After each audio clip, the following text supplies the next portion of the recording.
তৃণমূল দলটা তো চোর মানে হত্য চোর, পানা চোর, কচুরি বাগান চোর, বালি চোর, খাদান চোর, রেশনের চাল চোর, ধান চোর, গম চোর, হাতিশালার জমি চোর, ওখানকার জমি চোর। আজকের আমরা যে জমি পাট্টা দিয়েছিলাম তার ক্যাপাসিটিতে এই আদিবাসীদের জমি লুট করছে তৃণমূল চোর, মানে ওদের শেকড় শুদ্ধ চোর। বলছে মোদিকে, মমতা দিদি বলছেন মোদিকে ঠেকাবো তো আমরা। মোদিকে চোর কোনো সময় ডাকাত ঠেকাতে পারে? চোর ডাকাত ঠেকাতে পারে? কি বলুন? ওদের শেকড় শুদ্ধ চোর। সিপিএম এর আমলে প্রধানরা সাইকেল চড়ে বেড়ায়, আর তৃণমূল আমলে একজন মেম্বার স্করপিও গাড়ি, এক একজনের কোটি কোটি টাকার সম্পদ। বালু ভাই, সিপিএম দিলে সাপ পেটা করো, তুমি এখন কোথায়? অনুব্রত, নকুল দানা, বাতাসা, গুজ্জল, তোমার এখন কোথায়? তিহারে ঘুমোচ্ছ, তিহার জেলে। আরো তিহারে ঢুকবে যদি ঠিকঠাক তদন্ত হয়। হেলিকপ্টার, বিকাশ ভট্টাচার্য বড় উকিল, ব্যারিস্টার, বড় উকিল, উনি অনেক কেস আমাদের বিনা পয়সায় করে। আর যদি উনি যদি মানে সত্যি সত্যি পয়সা নেয়, করা হবে পয়সা নেয়, উনি হেলিকপ্টারও চড়তে পারে। কোথায় মুখ্যমন্ত্রী 1 ঘন্টায় 3 লাখ টাকা নাকি তেল খরচা? বেহালা থেকে হেলিকপ্টারে যাবে কোথায়? কোথায়? হলদিয়াতে 1.5 ঘন্টার পথ হেলিকপ্টারে যাবে। এটা বলে ফুটানি টাকা। কালীঘাটে খোলার চালের বাড়ি এখন হেলিকপ্টার ছাড়া চলে না। এই হলো তৃণমূল কংগ্রেস চোর চাক্কা বাটপাড়ের দল। এই তৃণমূল কংগ্রেস বিজেপির সঙ্গে লড়বে, সেটিং করতে বাধ্য। সেই জন্যই সেটিং হয়েছে, সেই জন্যই সেটিং হয়েছে। আর তৃণমূল কংগ্রেস ভাঙর, এখানে একজন নায়ক হয়েছে, আবার এক নায়ককে জেলে ঢোকানো হয়েছে, আর এক নায়ক আসছেন, তিনি বলছেন আমি ভাঙরে সব এক করে দেবো। ও নায়ক বাবু, এই যে গাড়িগুলো আসছিল এখানে, কোথাকার গাড়ি? তালদির কোথাকার গাড়ি? তালদির গাড়ি, জীবনতলার গাড়ি, ক্যানিং এর গাড়ি, শাহজাহানের এলাকার গাড়ি কোথায় এসছিল মেলার মাঠে? যে গাড়িগুলো জনরসে পুড়েছিল, কারা এসছিল? কারা খালে ঝাঁপ দিয়েছিল? কারা এখানে রক্ত হেলি খেলেছিল? 14 তারিখে তৃণমূলের পঞ্চায়েতের নমিনেশন দেওয়া শেষ হয়ে গেছে, সবাই দিয়ে ফেলেছে। তাহলে 15 তারিখ এলে কেন? রাজুকে আনলে কেন হাটকাছা থেকে? রাজুর বউ বলেছে 5000 টাকার বিনিময়ে কেন হয়েছে?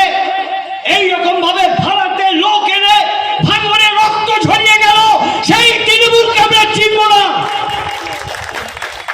লড়াই করেছিল আইএসএফ, তাদের আমি কুর্নিশ জানাই। ভাঙরের ছেলেরা, ভাঙরের আইএসএফ এর ছেলেরা লড়াই করেছিল, কুর্নিশ জানাই। তারপরে তাদের হয়ে সিপিএম এর ছেলেরাও যেখানে যেরকম পেরেছে পঞ্চায়েতে তাদের সাপোর্ট করেছিল। লড়াইও সিপিএম এর ছেলেরা বিভিন্ন জায়গায় করেছে। আইএসএফ এর শক্তি বেশি ছিল, আমি মেনে নিচ্ছি, কিন্তু লড়াই করেছে ভাঙনের জন্য, গণতন্ত্রের জন্য। আর লড়াইকে খতম করতে এসেছিল অভিষেক বাবুর নির্দেশে। এখানকার বিডিও ছিল, সে এখন চলে গেছে বাঁকুড়ায়, সে এখন চলে গেছে বাঁকুড়ায় চলে গেছে, বড়জোড়ায় চলে গেছে। আমি বড়জোড়া ছেড়ে বলছি, এক মাল গেছে ওখানে এক মাল গেছে। সে মাল যে কত মাল এখান থেকে কামি নিয়ে চলে গেছে সে আমরা জানি। ওই কি নাম, ওই লক্ষ্মী সরস্বতী কার্তিক বলে একটা নাম আছে, সে মাল ওখানে পালিয়েছে।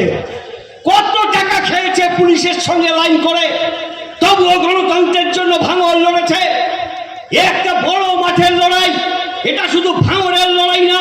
এটা যদি শুধু ভাঙর হতো তাহলে আমরা দুহাত তুলে যারা ভাঙরের লড়াই করেছে তাদের সমর্থন আমরা করতাম। কিন্তু এটা বড় মাঠের লড়াই, সমুদ্রের লড়াই, যাদবপুর, সোনারপুর সব নিয়ে লড়াই হবে। এখানে তৃণমূলের বিরুদ্ধে আর বিজেপির বিরুদ্ধে লড়তে পারবে সিপিএম। আমি ভাঙরবাসীকে, তুমি কার জ্বালায় আছো?